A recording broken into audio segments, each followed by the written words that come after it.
XYBOTS. I love the packaging for this game and the full-size poster that it comes with, which contains the instructions. You've probably noticed that on the wall behind us in some of the classic Game Room joint reviews. This is the 1991 release of XYBOTS for the Atari Lynx handheld game console. The Atari Lynx, which gives the Game Gear a run for its money when devouring AA batteries. Both full-color backlit game systems that use 6 AA batteries, neither of which are efficient. There we go. XYBOTS is kind of tricky to play if you're used to modern first-person shooters because it's kind of like a first-person shooter, but a very rudimentary one. Released years before the genre became popular with games like Doom and Castle Wolfenstein. You move around with the D-pad and then holding down one of the buttons and moving the D-pad will turn. So it's pretty old school, and in many ways XYBOTS sounds cooler than it actually is, but it's extremely impressive considering when it was released. While I've never seen the arcade machine, I have this game for PSP and also PlayStation 2 in the Midway Arcade Treasures 2 disc. So, how does the Atari Lynx version compare? Well, the Lynx is known for having a nice library of arcade games. And while XYBOTS is a bit slow and jerky, so is the PlayStation 2 version.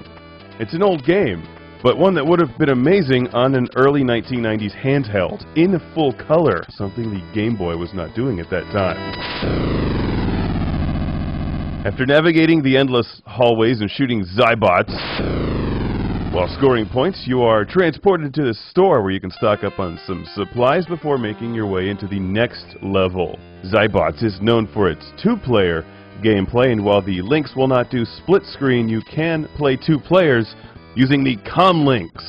I don't have one of those. This is actually the first Lynx game being reviewed on Classic Game Room.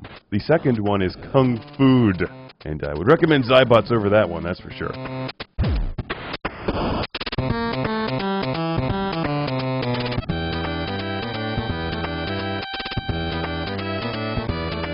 I can't say that I really dig the music in this game, but I'll use a key and go down this hallway.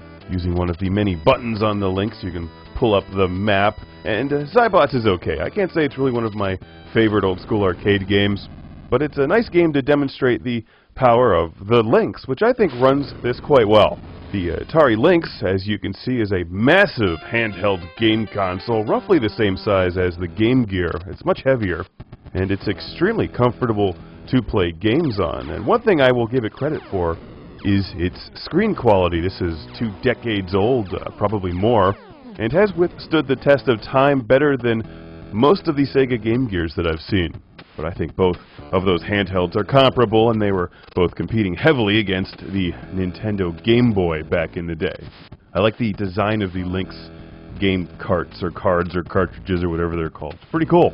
The classic Game Room Lynx and several of the games were sent to the show by our friend Mohammed in Qatar, so another huge thank you.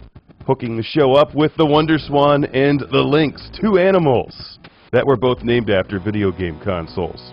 And seriously, put yourself back in 91 or 92 and imagine this on a handheld, in blazing color. Remarkable, even if your ears may not survive the journey. You can get better versions of XYBOTS these days. Look for the PlayStation 2 version. But hey, if you have to choose between this game and Kung Food, you go XYBOTS.